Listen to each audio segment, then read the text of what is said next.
Assalamualaikum warahmatullahi wabarakatuh.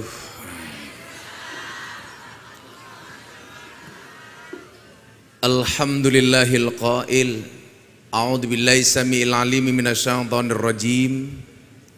Ya ayyuhalladzina amanu taqullaha wal tanzur nafsum ma qaddamat lighad wattaqullaha innallaha khabirum bima ta'malun. Al-ayah amma ba'du. Hadratal muhtaramin, para masyayikh, para kiai, puan-puan guru, tokoh agama, tokoh masyarakat yang saya muliakan, Bapak Wali Kota Medan, Mas Bobi Nasution, mudah-mudahan Allah sehatkan, panjangkan umurnya dalam kebaikan, amin. Serta jajaran Forkompinda yang saya hormati, Bapak Ibu, warga masyarakat Medan rahimakumullah. Beli bawang keliru merica, Gus Miftah datang dengan membawa cinta. Makan es degan pakai susu, hai orang Medan, I love you. Kenapa yang jawab I love you itu yang tua-tua? Bapak Ibu yang saya muliakan, ada seseorang yang minta dipotongkan rambutnya di rumah tukang potong rambut. Begitu dia masuk ke dalam rumah, rambut mulai dipotong, si tukang cukur ini bilang, "Pak, Anda saya kasih tahu." "Apa, Mas?" "Ternyata Allah itu tidak pernah ada." Mendengar pernyataan ini, orang yang dipotong rambutnya kaget, kemudian bertanya, "Kenapa Anda mengatakan Allah itu tidak pernah ada?" Dijawab oleh tukang cukur rambut, "Pak, coba Anda lihat. Kalau memang Allah itu ada, kenapa hari ini masih ada orang miskin gak bisa makan, anak terlantar gak bisa sekolah, orang sakit gak bisa berobat? Kemana Allah melihat mereka?" Mendengar pernyataan ini, orang ini diam, kemudian dia pamit pulang. Begitu dia buka pintu mau pulang, Allah langsung kasih jawabannya. Apa jawabannya? Di depan rumah tukang potong rambut ada orang gila yang rambutnya gondrong gimbal acak-acakan. Jangan pernah berpikir seperti Gus Miftah ya. Aku tahu apa yang kamu pikirkan. Akhirnya apa yang terjadi? Dia kembali masuk ke dalam rumah. Dia sampaikan kepada tukang potong rambut, "Pak, sekarang Anda saya kasih tahu." "Apa, Pak?" "Ternyata tukang potong rambut itu tidak pernah ada." Kemudian si tukang potong rambut bertanya, "Kenapa Anda ngomong seperti itu? Coba sekarang lihat di depan rumah Bapak. Kalau memang tukang potong rambut itu ada, kenapa hari ini masih ada orang yang rambutnya gondrong gimbal acak-acakan? Kemana tukang potong rambut?" Dijawab oleh tukang potong rambut, "Pak, kalau hari ini ada orang yang rambutnya gondrong gimbal acak-acakan, bukan berarti tukang potong rambut itu tidak pernah ada. Tapi salah mereka, kenapa tidak mau datang kepada rumah tukang potong rambut, saya potongkan rambutnya." Orang luar biasa ini kemudian menjawab, "Sama, Pak. Kalau hari ini ada orang miskin gak bisa makan, anak terlantar gak bisa sekolah, orang sakit gak bisa berobat, bukan berarti Allah itu tidak ada. Tapi salah mereka, kenapa tidak mau datang kepada Allah Subhanahu wa Ta'ala." Nah, Bapak Ibu, kita itu seringkali menganggap Allah seperti ambulan. Maksudnya apa? Hanya dicari ketika butuh saja. Maka kemudian kita diingatkan dalam satu hadis qudsi, "Idza ahabba abdi liqa'i fa ahbabtu liqa'ahu." Ketika seorang hamba cinta ketemu dengan aku cinta ketemu dengan hambaku. Tapi sebaliknya, Allah mengatakan, "Wa idza kariha liqa'i fa karihtu liqa'ahu." Ketika hamba benci ketemu dengan aku benci ketemu dengan hambaku. Pertanyaannya, emang ada, Bu, Pak, yang benci dengan Allah? Ada. Siapa mereka yang benci ketemu dengan Allah? Banyak, Bu. Coba lagi bekerja siang hari, tahu-tahu dengar adzan duhur. Allahu Akbar, Allahu Akbar. Kadang-kadang jawaban kita apa, Bu? Adzan lagi. Orangnya datang ini. Coba, kita itu senang dengar adzan Mas Bobi cuman sekali, adzan maghrib bulan puasa. Itu pun bukan karena sholatnya, tapi karena berbuka puasanya. Bila perlu maghribnya ikut Surabaya, imsaknya ikut Medan. Panjang. Nah, Bapak Ibu yang baru kembali haji, kebetulan alhamdulillah tahun ini saya juga menjadi tamu Allah melalui undangan kerajaan. Kebetulan saya sama istri dapat undangan dari kerajaan Arab Saudi untuk menunaikan ibadah haji. Baru pulang sekitar 20 hari. Maka yang pulang haji saya doakan mabrur, yang belum berangkat haji saya doakan mudah-mudahan segera dipanggil oleh Allah Subhanahu wa taala.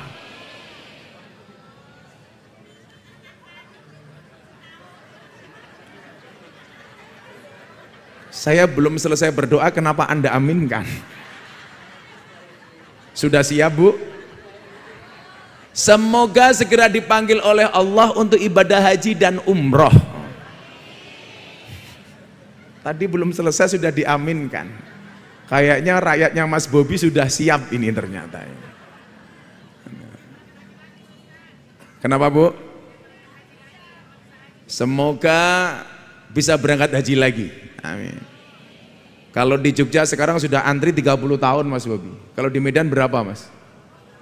Sama 30 tahun. Gak apa-apa, Bu. Allah tidak memanggil orang yang mampu, tetapi Allah akan memampukan orang yang terpanggil. Amin. Amin. Nah, ketika kita ngomong kedekatan dengan Allah, kenapa orang pulang haji doanya pasti mabrur? Didoakan supaya mabrur. Mabrur itu dari kalimat bir. Bir itu artinya apa? Baik. Orang pulang haji didoakan supaya mabrur apa? Supaya terjaga kebaikannya secara konsisten dan istiqomah. Ibu bapak mohon maaf, istiqomah itu pasti berat. Kenapa? Karena kalau ringan namanya istirahat. Sama halnya kemarin ibu-ibu bertanya sama saya menikahkan Deddy Corbuzier dengan Sabrina Nasution. Sabrina itu juga Nasution kalau nggak salah, Mas. Istrinya Mas Deddy Corbuzier itu juga Nasution. Kalau kebetulan saya Simatupang, siang malam tunggu panggilan. Saya sudah keliling Mas kemarin dari Padang Sidempuan, tadi dari Asahan, kemudian Deli Serdang, hari ini Kota Medan. Subhanallah, jarak sini ke Padang Sidempuan ternyata jauh sekali, Mas. Panjang. Sebenarnya saya betul-betul capek dan ngantuk, Bu. Tapi apalah itu. Saya yakin manusia boleh berencana. Apa, Bu? Salah, Bu. Manusia boleh berencana tapi isi ATM yang menentukan.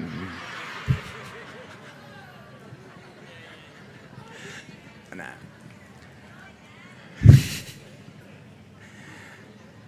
Ibu-ibu ini Mas Bobi kalau dengar ATM pasti tertawa. Kenapa? Karena perempuan itu hatinya seperti rekening bank.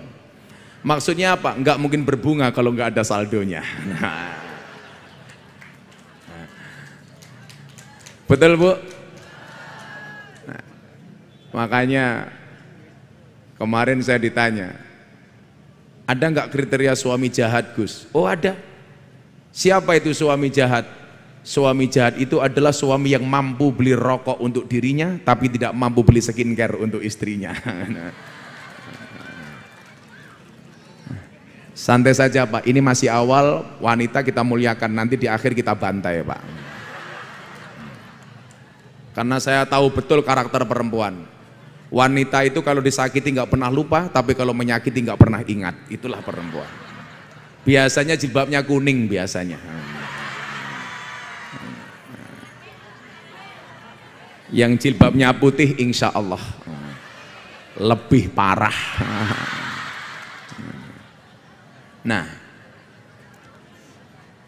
ketika ngomong mabrur, ini yang dimaksud dengan mabrur itu apa? Orang yang terjaga kebaikannya.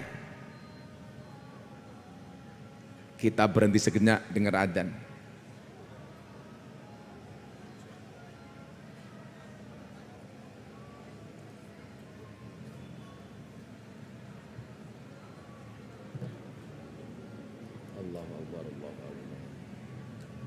Yang saya muliakan, bisa dilanjut Bu?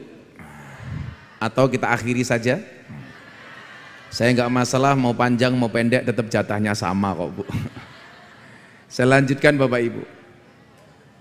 Mabrur, terjaga kebaikan-kebaikannya. Kebaikan-kebaikan selama ibadah haji mampu kita bawa dari tanah Mekah ke Medan. Yang kita bawa apa Bapak Ibu? Kebaikannya. Kebaikan-kebaikan yang kita lakukan selama ibadah haji. Kita lihat. Yang pertama perlu dipahami. Ibadah haji itu semua rukunnya fi'li, nggak ada yang qauli. Maksudnya apa? Semua rukun ibadah haji itu bentuknya perbuatan, nggak ada yang perkataan. Yang namanya tawaf itu apa sih? Keliling Ka'bah. Tanpa baca apapun sah, yang penting dia keliling Ka'bah. Saya punya cerita Pak Wali Kota, saya dulu tahun 96 itu ada orang Cina mu'alaf. Kebetulan kalau saya diminta orang untuk mengislamkan orang itu sejak tahun 96. Cuman yang viral ya kayak Mas Deddy Corbuzier, DJ Katy Butterfly, Nania Yusuf Idol. Ini yang lagi belajar Islam sama saya, salah satu artis cantik di Jakarta, janda, Celine Evangelista. Saya kebetulan Bu di Jakarta punya pengajian teman-teman artis. Dan yang paling baru artis idolanya Pak Wali Kota, Lucinta Luna.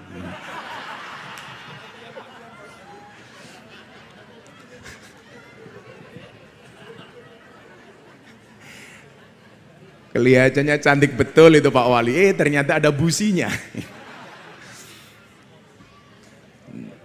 Dia dekat dengan saya gara-gara wartawan bertanya kepada saya tentang wasiat Dorce Gamalama. Ketika mau meninggal, beliau kan wasiat, Dorce ini pengen dimakamkan secara perempuan. Nah wartawan tanya sama saya, Gus, gimana itu wasiatnya Dorce? Kau pengen dimakamkan secara perempuan? Saya jawab, nggak bisa. Kenapa? Karena Dorce itu laki-laki. Nama KTP-nya siapa? Dedi Yuliardi Ashadi. Nah, karena dia laki-laki, dikebumikannya harus laki-laki. Karena Nabi mengatakan an-nasu yamutuna ala ma'asu. Manusia itu dimatikan sebagaimana dia dihidupkan. Artinya apa? Dia lahirnya laki-laki, meninggalnya laki-laki, perempuan, perempuan. Nah, wartawan tanya, emangnya beda Gus? Laki-laki sama perempuan di dalam pemakaman? Oh, beda banget. Satu, niat sholat jenazah, laki-laki sama perempuan. Isim domirnya saja beda. Laki-laki yang mati, hada. Perempuan yang mati, hadihi. Lapisan kain kafan, mohon maaf Bu, lebih tebal laki-laki apa perempuan Bu kain kafannya? Lebih tebal laki-laki apa perempuan? Itulah perempuan Pak Wali Kota, sudah mati saja masih boros gitu loh. Kain kafannya lebih tebal.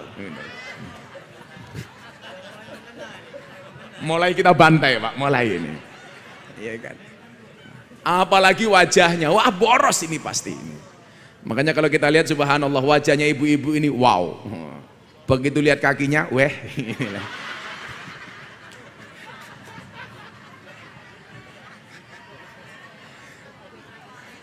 Makanya ada istilah buah belimbing, buah pisang, wajahnya glowing, kakinya belang-belang. Apalagi perbedaan. Cara mendoakan jenazah kan juga beda Bapak Ibu. Laki-laki mati, Allahumma gfir laha. Perempuan mati Allahumma gfir lahu. Jadi kalau laki-laki ha perempuan, balik. Laki-laki hu perempuan, ha. Laki-laki Allahumma gfir lahu, perempuan Allahumma gfir laha. Laki-laki hu perempuan ha. Kalau banci hu ha.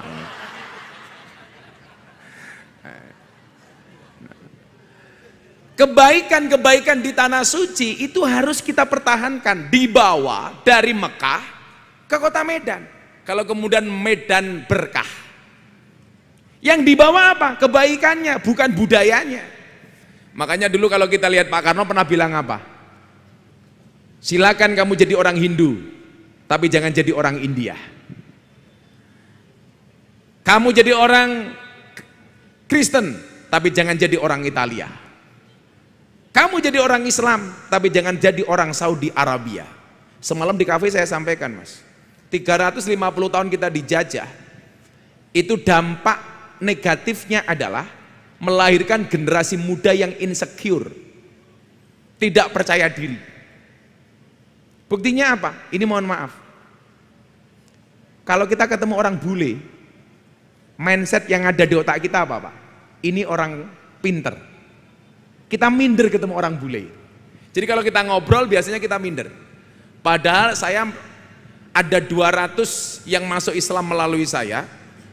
Ada sekitar 15 sampai 20 orang itu bule. Rata-rata mereka masuk Islam melalui saya karena kalah debat. Salah satunya seorang cewek dari Islandia, namanya Audur Linda, umur 20 tahun, cantik Bu. Ketemu saya 10 menit masuk Islam. Saya syuting di acara saya di RCTI, ngobrol bareng Gus Miftah. Melihat penampilan saya seperti ini, dia bertanya, who are you? Anda siapa? Saya bilang, Ustadz. Dia nggak tahu Ustadz itu apa. What is the meaning of Ustadz? Ustadz is Muslim teachers, guru agama Islam, baru dia paham. Kemudian dia bertanya begini, saya hanya pengen membuktikan kepada Anda bahwa tidak semua bule itu pintar sebenarnya. Tapi kita minder, karena kita merasa dijajah 350 tahun. Akhirnya dia bilang apa sama saya? Ustadz, saya mau tanya sama you, kenapa sih agama Islam itu banyak aturannya? Perempuan harus pakai jilbab nutup aurat, mendekatinya harus pakai pernikahan, menyentuhnya harus dihalalkan. Beda dengan kami, dia bilang. Di Islandia itu Bapak Ibu mohon maaf, cowok sama cewek seneng, ya sudah kumpul, punya anak selesai. Kalau di Medan beda, laki-laki seneng sama perempuan, pilihannya cuma satu di antara dua, halalkan atau tinggalkan. Betul? Iya dong. Taklukkan cewek bukan dengan I love you, tapi dengan kobil tuh. Jawaban saya apa kepada dia? Saya jawab, kenapa agama Islam itu banyak aturannya? Iya, agama itu banyak aturannya karena manusia banyak maunya. Makanya kemauan-kemauan itu harus diatur. Aturannya menggunakan apa? Takwa. Apa itu takwa? Kalau Mas Bobi beda, takwa, takut istri tua umpamanya Mas. Karena istrinya juga cuma satu gitu. Satu-satunya. Saya sama Mas Bobi ini kan sama, tipe suami yang setia. Karena kami punya prinsip lelaki yang hebat bukan lelaki yang mencintai banyak wanita, tetapi mencintai satu wanita dengan banyak cara. Wah.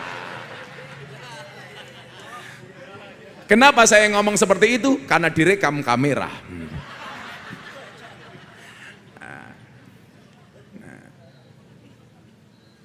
Manusia itu banyak maunya, makanya agama banyak aturannya. Perempuan kami muliakan seperti itu, saya bilang ini bukan di penjara, dalam rangka memuliakan seorang perempuan. Saya bilang sama dia, you know Queen Elizabeth, kamu tahu nggak siapa Queen Elizabeth? Yes I see, dia bilang. Queen Elizabeth dianggap wanita terhormat di Britania Raya di Inggris. Tidak semua orang bisa mendekatinya, apalagi menyentuhnya. Di mata kami umat Islam, perempuan lebih mulia dibandingkan Queen Elizabeth. Maka tidak sembarangan kami menyentuhnya, kami jaga auratnya. Ketika mendekatinya harus menggunakan akad pernikahan supaya dihalalkan. Maka saya bilang Pak Wali Kota, perempuan itu suci seperti sajadah. Kenapa? Karena di atasnya lah laki-laki bisa beribadah.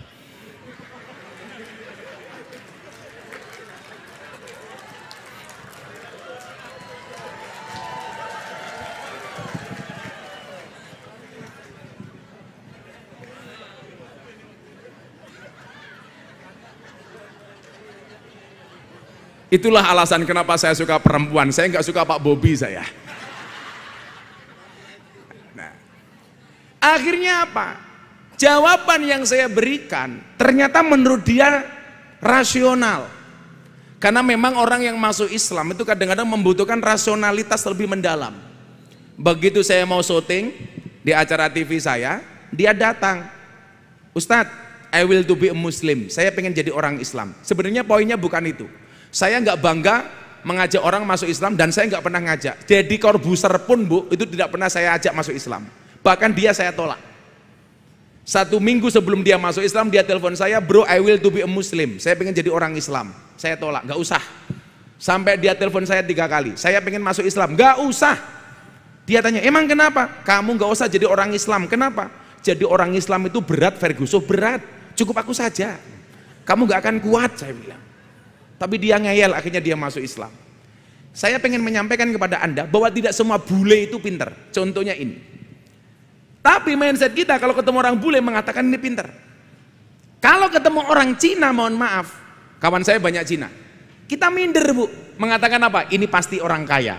Padahal mohon maaf, Cina miskin juga banyak. Kawan saya di Singkawang, Cina miskin banyak jualan gorengan. Tapi mindset kita mohon maaf, mengatakan dia orang kaya. Bahkan, sorry to say, kawan-kawan kita yang kerja di bank, yang datang orang pribumi bawa sertifikat, yang satunya Cina nggak bawa apa-apa. Mindsetnya teller mengatakan ini yang punya banyak uang adalah Cina. Kenapa? Karena kita terjajah. Dan yang paling celaka adalah ketika ketemu orang Arab pakai jubah, langsung mindset kita mengatakan apa? Ini orang suci. Padahal mohon maaf, di Mekah, di Madinah, di Arab Saudi, semua orang pakai jubah. Sopir truk pakai jubah. Siapa yang pulang haji kemarin? Yang haji kemarin siapa bu? Angkat tangan. Sopir bus pakai jubah nggak bu? Pakai jubah. Mereka yang kerja di kebun kurma pakai jubah nggak bu? Pakai jubah. Nah, kita meniru boleh, tapi jangan sampai mentalitas kita terjajah. Seolah-olah mereka lebih suci dibandingkan kita. Kita menggunakan jubah dalam rangka menghargai sunnah Nabi. Karena ulama berbeda pendapat, jubah itu bisa menjadi sunnah, bisa budaya. Kenapa demikian? Dikatakan budaya karena jubah sudah ada sejak sebelum Nabi. Abu Lahab, Abu Jahal sebelum Nabi sudah menggunakan jubah. Tetapi ketika Nabi menggunakan, karena yang namanya sunnah itu adalah qauluhu wa af'aluhu, maka jubah itu menjadi sunnah. Persoalannya adalah boleh pakai jubah, boleh tidak. Makanya saya kalau hari Jumat, sunnah Nabi, saya menggunakan jubah. Hari-hari biasa saya menggunakan belangkon. Anda di kota Medan, pekerjaannya naik becak, apakah harus menggunakan jubah? Jawabannya tidak. Karena kalau Anda narik becak menggunakan jubah, nanti narik rem bisa salah. Karena rem itu letaknya di bawah sadel. Kalau pakai jubah bahaya. Gawat pak itu.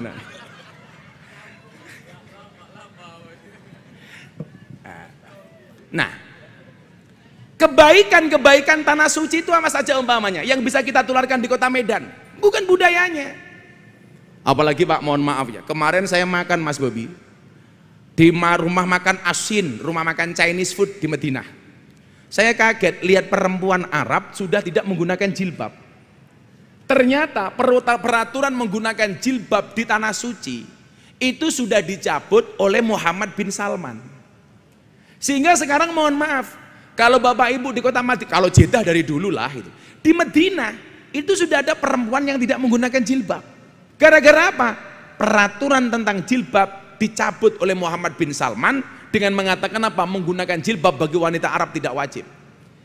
Ini saya pikir perlu kita pelajari pak ya. Orang kita berkiblatnya ke Arab, soal mode dan fashion. Orang Arab kiblatnya ke Amerika. Orang Amerika belajar budaya dengan Indonesia. Hari ini Mas Bobi, orang Amerika banyak yang belajar pakai base cap, pakai belangkon, kemudian nabuh gamelan. Ini bolak-baliknya zaman pak. Kita berkiblat ke Arab, Arab berkiblat ke Amerika, Amerika berkiblat ke kita. Maka yang kita bawa dari Arab Saudi itu bukan budayanya, tetapi apa? Kebaikan-kebaikannya. Contoh, ibu-ibu ketika di tanah suci, subhanallah, adzan subuh jam 5, jam 2 sudah berangkat ke masjid. Betul bu? Nah pertanyaannya, mampu nggak Anda membawa budaya itu, mohon maaf, mampu nggak Anda membawa kebaikan itu ke kota Medan?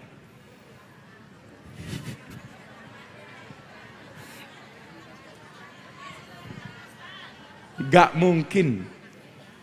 Makanya dulu lucu mas, saya haji tahun 2015 sama teman Muhammadiyah. Lah NU dan Muhammadiyah di Indonesia itu kan perbedaannya salah satunya adalah kalau habis adzan orang NU pakai sholawatan dan puji-pujian, sementara Muhammadiyah adzan iqomah. Begitu di kota Madinah kawan saya Muhammadiyah bilang, Gus tuh dengerin, Mekah Madinah habis adzan gak ada puji-pujian dan sholawatan. Kenapa? di sebagian Sumatera Utara habis adzan kok puji-pujian. Di sebagian masjid di kota Medan habis adzan kok puji-pujian. Apa bedanya Gus? Saya jawab beda. Bedanya apa? Mekah Madinah belum adzan, masjidnya sudah penuh. Lah di tempat kita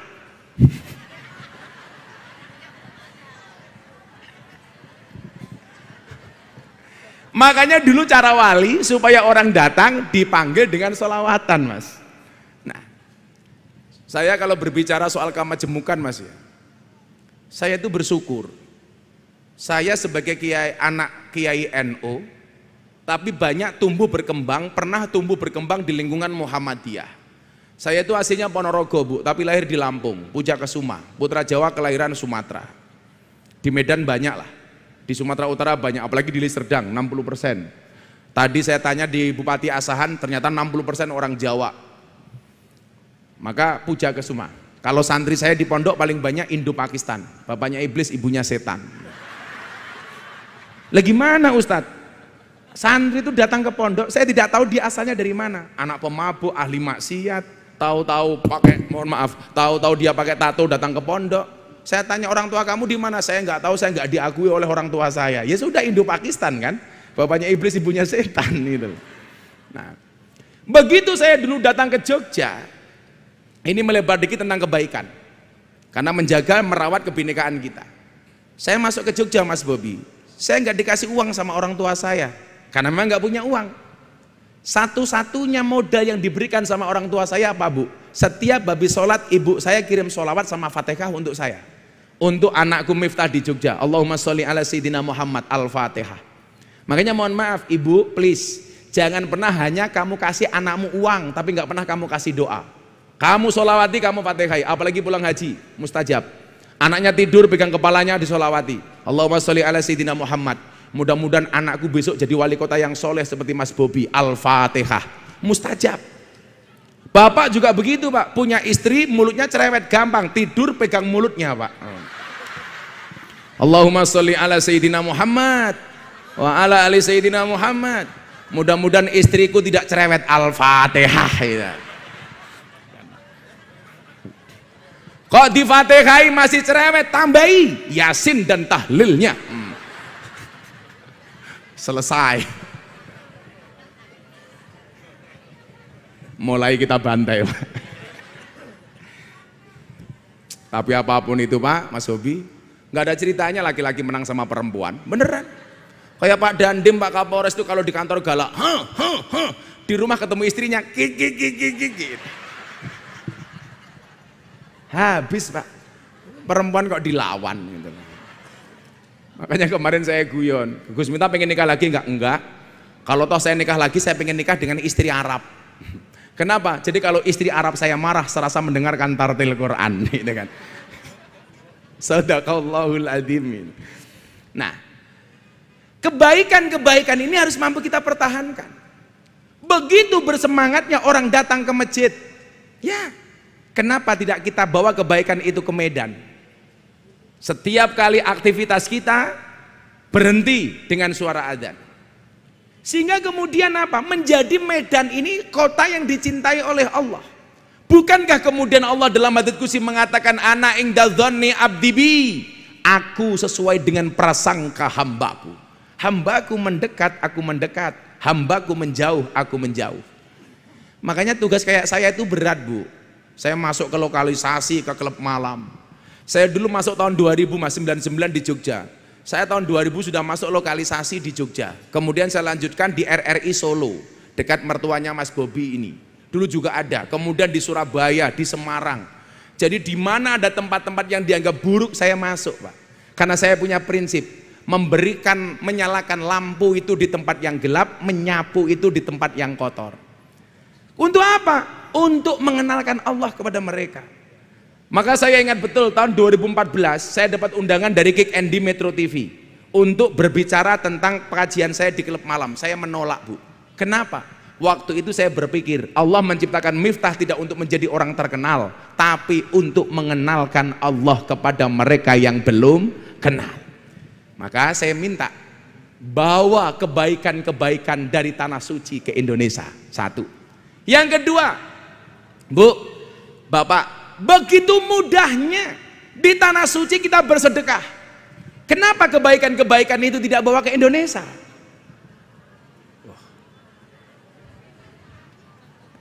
Radikal sekali ibunya ini.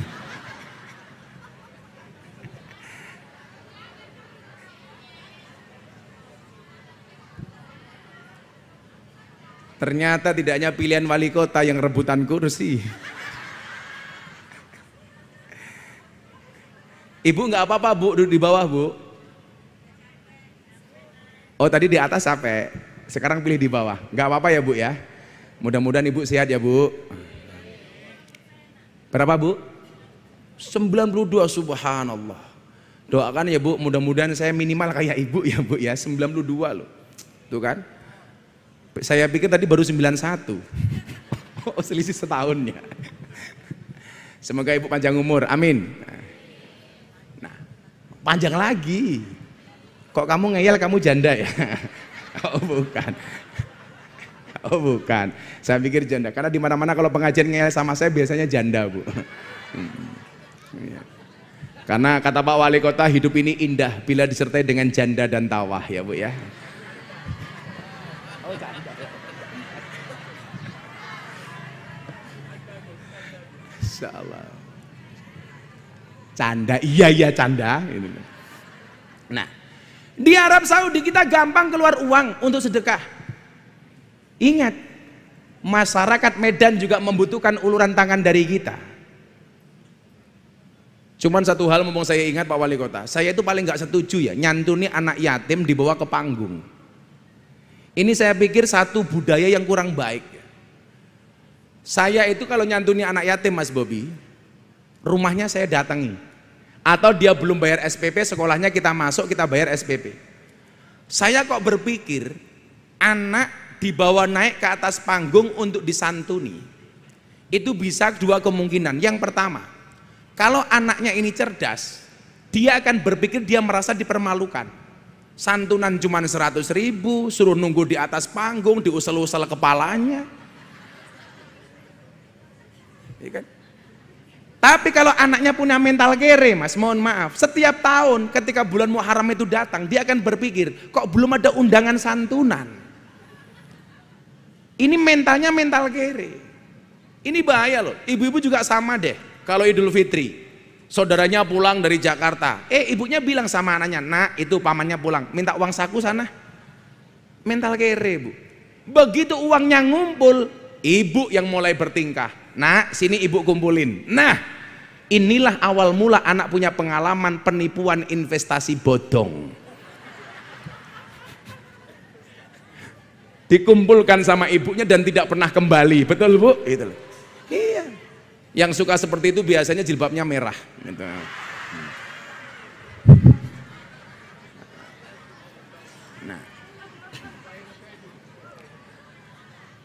Jadi apa? Kebaikan-kebaikan dari haji kita bawa pulang. Jangan justru kemudian banyak Mas, saya itu punya teman ibadah haji malah kadang-kadang pulang haji malah nggak mau ibadah. Gara-gara apa? Kan ada dalil begini nih. Orang yang sholat di Masjidil Haram sekali itu sama dengan sholat di Masjid Medan berapa kali Pak? 100.000 kali. Jadi di sana Jumatan sekali itu sama dengan Jumatan di Medan 100.000 kali. Makanya jangan kaget umpamanya Pak Dandim pulang haji malah nggak pernah Jumatan. Kenapa? Depositonya masih banyak itu. Nah, kebaikan-kebaikan juga bisa kita lihat bagaimana kemudian bangsa ini bisa berdiri tegak sampai hari ini. Berangkat dari sumbangsih dan kebaikan-kebaikan dari para pahlawan.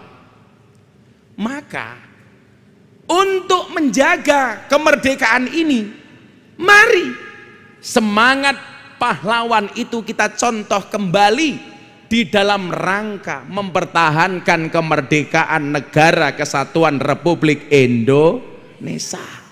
Salah satunya apa? Warisan para pahlawan adalah menjaga kerukunan, menjaga kemajemukan, kebinekaan. Karena memang bangsa kita ini bangsa yang plural, bangsa yang begitu majemuk, yang berbeda-beda antara satu dan yang lainnya. Coba Bapak Ibu, soal adat istiadat saja, saya sebagai orang Jawa, Anda dengan orang Medan, itu pasti sudah berbeda. Padahal Indonesia terdiri dari 1.400 lebih suku bangsa. Nah, kebaikan pahlawan ya apa? Bangsa ini merdeka tidak hanya dimerdekakan oleh ulama dan kiai, tapi juga ada orang Kristen, orang Katolik. Tidak hanya dimerdekakan oleh orang Jawa, tapi juga semua pahlawan yang ada dari semua suku bangsa, termasuk dari Sumatera Utara, seperti Sisingamaraja. Warisannya apa? Warisannya adalah persatuan dan kerukunan. Celakanya adalah hari ini bangsa Indonesia terancam dengan disintegrasi bangsa. Berangkat dari mana? Dari pemahaman beragama dan berbangsa yang kurang baik dan benar.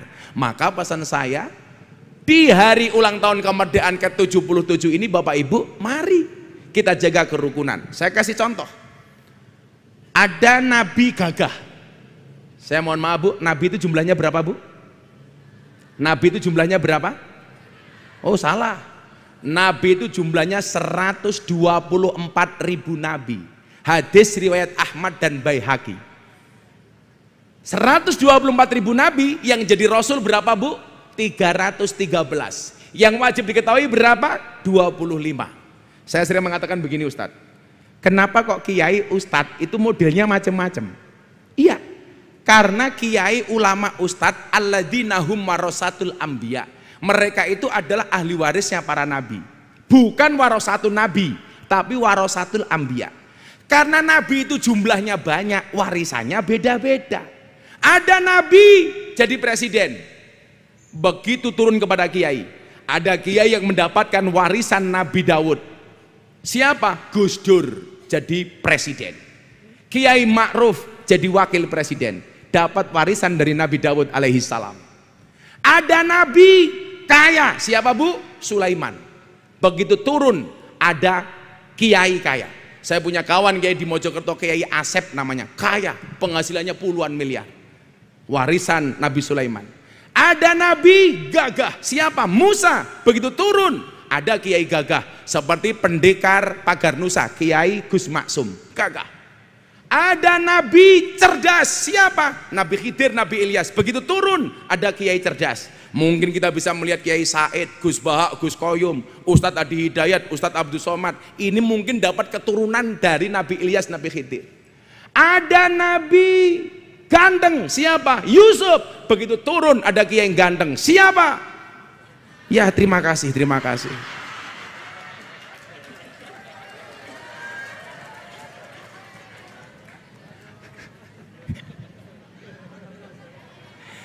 Masa ibu-ibu ada yang bilang hoak, hoak, hoak katanya.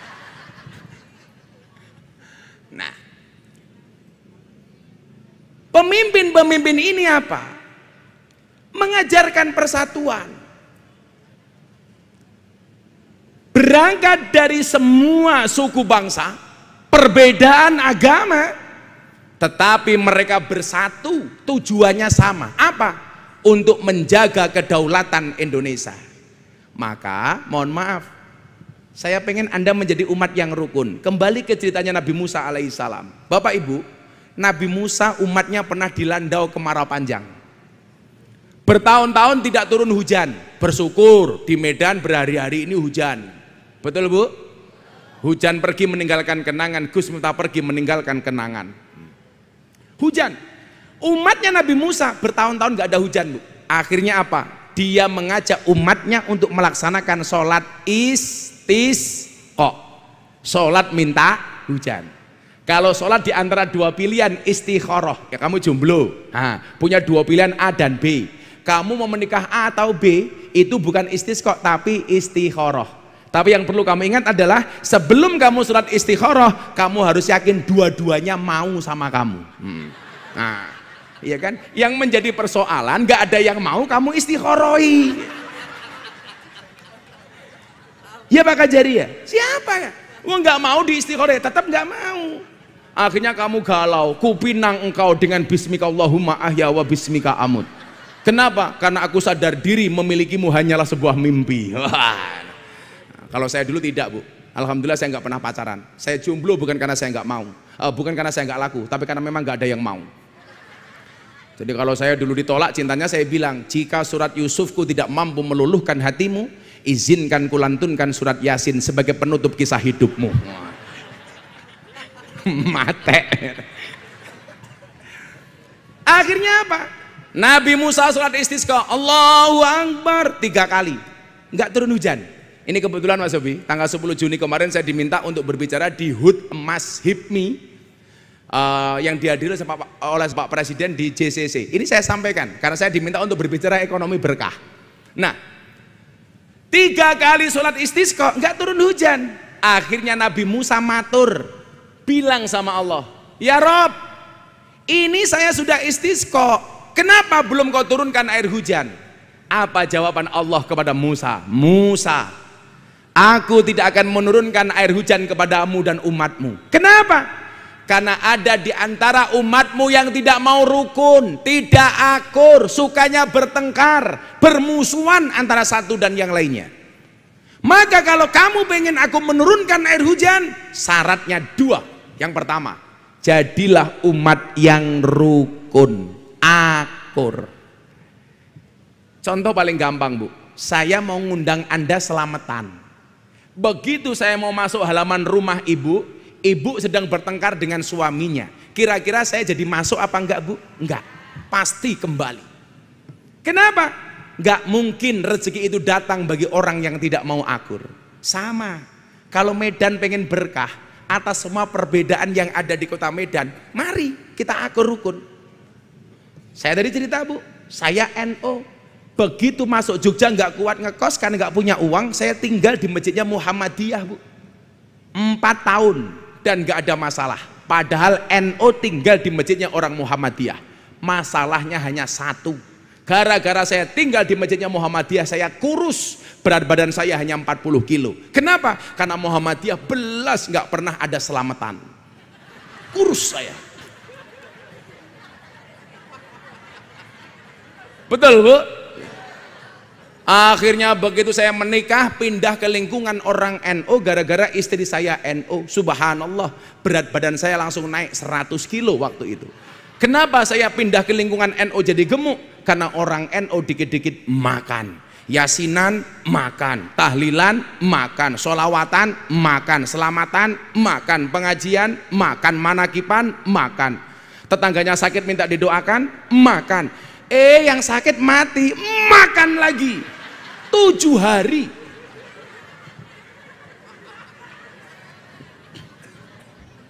Ini kan ustadz kita NO, dikit-dikit makan kan.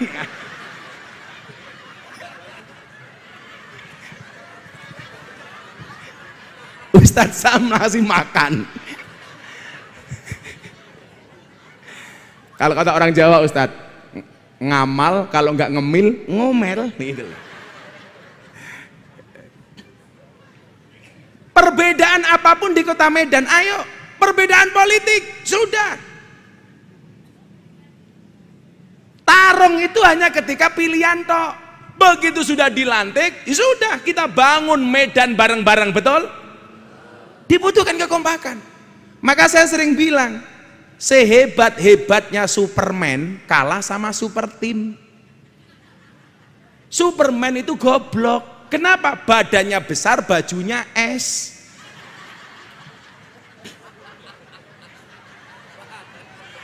Betul, Bu? Lebih goblok lagi pakai celana dalam di luar. Yang paling goblok siapa? Yang nonton. Tahu orang goblok kenapa ditonton? Afdolul amali bil jamaah. Makanya saya tertarik dengan Pak Jokowi ketika membuat ibu kota negara di Kalimantan. Beliau memerintahkan semua gubernur untuk membuat tanah dan air dari masing-masing daerah. Dari Sumatera Utara, Pak Gubernur bawa tanah dan air. Dari Jogja, tanah dan air. Orang tadinya mikir begini, Mas, ini presiden percaya dukun, kelenik, tahayul. Kenapa bikin negara, istana, bikin ibu kota, Harus membawa tanah dan air dari masing-masing daerah. Dia lupa. Coba kita lihat semangat apa yang dibawa sama presiden. Ketika Sunan Kalijogo membangun Masjid Demak, itu kan proyeknya Kanjeng Sunan Kalijogo. Kalau seandainya Masjid Demak dibangun sendiri oleh Sunan Kalijogo, pasti jadi. Tapi apa yang dia lakukan? Minta semua wali memberikan sumbangsih terhadap Masjid Demak. Maka dari Cirebon bawa kayu, dari Sunan Ampel bawa kayu. Semangat yang dibawa apa? Persatuan. Pertanyaannya, kenapa presiden minta tanah dan air dibawa ke Kalimantan untuk dijadikan tonggak awal membangun ibu kota negara? Yang diinginkan oleh presiden yang pertama, semangat persatuan. Tanah air dari seluruh negeri, penjuru negeri dikumpulkan jadi satu. Yang kedua, presiden menghargai kearifan lokal. Sehingga apa? Semua daerah memiliki sense of belonging, rasa memiliki terhadap istana yang ada di Kalimantan. Itulah yang dimaksud surat Al-Hujurat ayat 13. Lita'arofu, untuk saling mengenal. Yang namanya saling mengenal, mohon maaf Mas Bobi, saya orang Jawa, Anda orang Batak. Tidak hanya kenal saya Miftah, Anda Bobi, tetapi apa?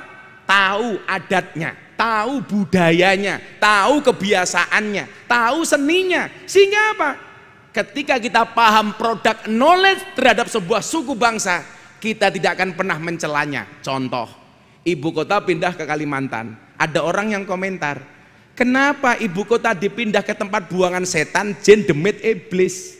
Yang terjadi apa? Orang Kalimantan marah, akhirnya dilaporkan polisi. Kena pasal apa? Head speech. Berangkat dari kurang pahamnya produk knowledge sebuah suku bangsa. Maka saya bilang, presiden membuat istana, membuat ibu kota, minta tanah dan air dari semua tempat dalam rangka menghargai semua budaya, semua adat, dan semua tanah yang ada di seluruh Indonesia. Salahnya di mana? Yang pertama. Kemudian yang kedua apa? Maka sekali lagi, sebelum yang kedua, tuh jaga kekompakan. Muhammadiyah NU biasa. Kalau dulu Mas NU Muhammadiyah ramai gara-gara kunut. NU kunutan, Muhammadiyah tidak. Tapi alhamdulillah di bawah Mas Bobi, Kota Medan nggak ada yang ribut gara-gara kunut, betul? Karena kenapa? Karena baik orang NU maupun Muhammadiyah di Kota Medan sudah jarang yang sholat subuh. Sholat lah Pak. Paling sholatnya jam 7. Usolnya ditambahi usolli fardhu subhi, kesiangan lillahi ta'ala. Mas Bobi nanti kalau ke Solo ya mampir ke pondok saya Mas. Pondok saya itu asik. Jangankan hanya beda NU Muhammadiyah. Tetangga saya itu 60% Katolik Mas. Jadi pesantren saya itu di lingkungan orang Kristen, orang Katolik. Selatan saya pendeta, utara saya kuburan. Dan subhanallah, saya tidak pernah bertengkar dengan tetangga utara saya. Kuburan.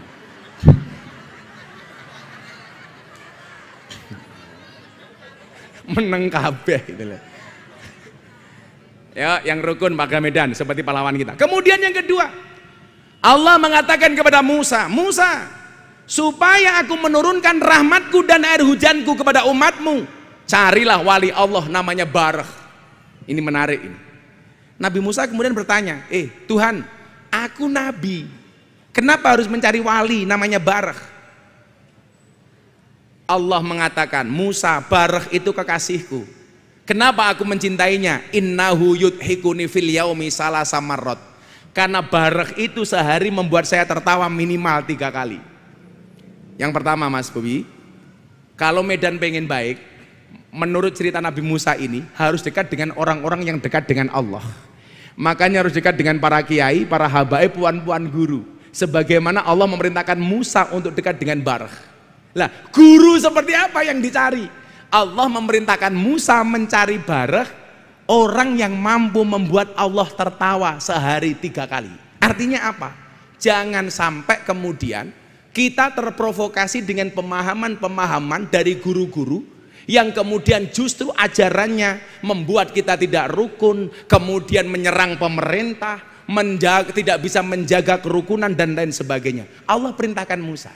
Anda tahu Bu, doanya Barah ini apa? Begitu dia angkat tangan dia berdoa, ya Allah, apakah air hujan itu sudah tidak taat kepada engkau sehingga air hujan itu tidak mau turun ke umatnya Nabi Musa? Mendengar doanya Barak, Allah tertawa. Artinya apa, Bu? Dalam banyak hal kadang-kadang kita berdoa sama Allah itu kadang-kadang pakai yang rileks dan happy saja, Bu. Contoh, ibu-ibu nggak punya uang, tangan diangkat, ibu berdoa, ya Allah, uang memang tidak dibawa mati, tapi kalau nggak ada uang serasa mau mati ya Allah. Kamu yang jomblo sama, ya Allah, bila dia jodohku jadikan dia istriku ya Allah, namun bila dia bukan jodohku mbok dicek lagi ya Allah. Maka Mas Bobi, kalau menurut cerita ini kita cari guru yang happy-happy saja lah. Imam Abu Hasan As-Sadili itu punya thariqah namanya Sadiliyah. Dia mengatakan apa?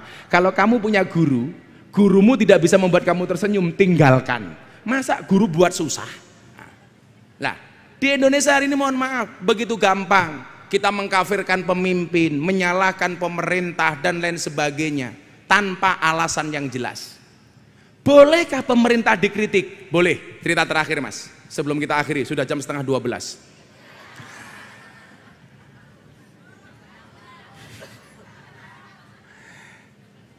Harun Ar-Rasyid, salah satu khalifah Islam yang terkenal, didatangi sama ulama keras, Mas. Dia mengatakan apa? Wahai khalifah, ini nasihun lak, saya akan menasihati anda. Famusaddidun alaika, tapi sorry, nasihat saya agak keras. Fala tajidanna fi nafsika alayya sayyan, tolong anda jangan marah dengan saya. Ini ada ulama keras dari dulu sudah ada, Bapak Ibu. Jawaban Khalifah Harun Ar-Rasyid apa? Innallaha ta'ala qad arsala man huwa khairum minka ila man huwa syarrum minni. Sesungguhnya Allah pernah mengutus orang yang lebih baik dibandingkan anda. Maksudnya siapa? Harun dan Musa. Ila man huwa syarrum minni, kepada orang yang lebih jelek dibandingkan saya. Maksudnya siapa? Fir'aun. Harun, Musa diperintah oleh Allah untuk nasihati Fir'aun. Tapi apa kata Allah kepada Harun dan Musa? Fakulalahu qawlalayyina. Harun, Musa, kalau kamu berbicara dengan Fir'aun, tolong yang lembut, jangan kasar. Pertanyaan saya sekarang begini, apakah Pak Jokowi, Pak Kiai Ma'ruf itu lebih hina dibandingkan Fir'aun? Kok kemudian kita ngomong kasar dengan presiden kita? Padahal apa? Sorry, saya tidak dalam kapasitas membela siapapun, tapi ini fakta sejarah membuktikan. Al-Quran mengatakan Harun dan Musa diminta menasihati Fir'aun dengan cara yang lembut. Apakah Presiden Jokowi lebih hina dibandingkan Fir'aun sehingga kita ngomong kasar sama presiden? Nggak mungkin, Bu. Pasti lebih baik Jokowi dibandingkan Fir'aun. Wallah, ngomong sama Fir'aun kita nggak boleh kasar. Kenapa sama presiden sendiri kita kasar? Boleh nggak presiden dikritik? Oh boleh. Wali kota dikritik? Boleh. Imam saja boleh dikritik kok. Ada, Mas Bobi, di Solo, di Wonogiri, imam lupa nggak baca Fatihah Jumatan, Allahu Akbar, Qul ya ayyuhal kafirun, makmum kenceng, subhanallah. Imamnya nggak tahu salahnya di mana, dipikir kurang fasih, difasih-fasihkan, Qul ya ayyuhal kafirun, makmum semakin kencang, subhanallah. Imam stres, ini salahnya di mana, dipikir kurang fasih, difasih-fasihin, Qul ya ayyuhal kafirun. Akhirnya makmum belakang imam teriak kencang banget, Fatihah gitu. Yang teriak batal nggak, Bu? Batal, bukan bacaan sholat. Sampingnya Pak Kajari, nggak boleh ngomong, batal. Sampingnya Mas Bobi, untung aku nggak ngomong deh, batal.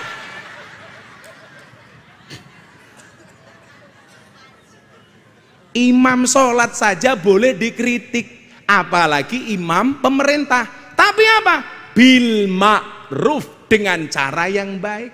Watawasau bil haq, watawasau bis sabr. Contoh, ketika Presiden Jokowi melegalisir miras, saya orang yang protes pertama kali. Trending Twitter nomor 2. Coba Anda cek. Ketika Pak Jokowi tanda tangan tentang legalitas miras. Ternyata apa? Diterima sama Presiden.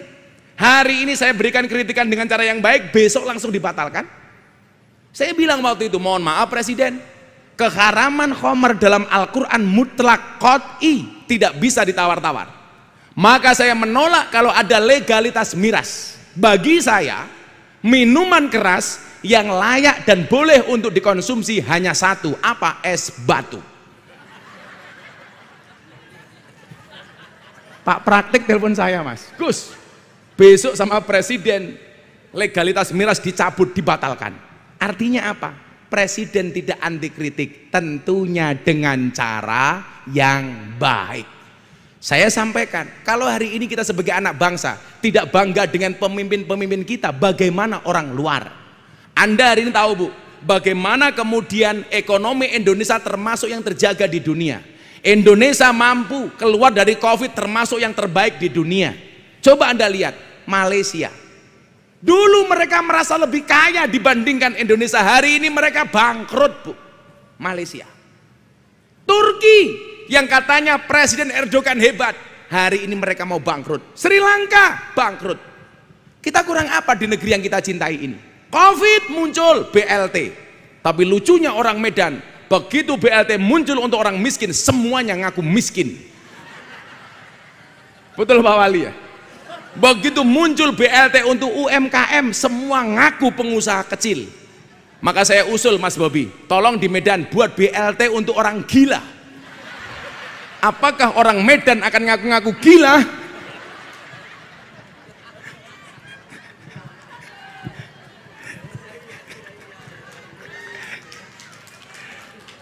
Maka pesannya adalah la tadkhulunal jannata hatta tu'minu wa la tu'minuna hatta tahabu.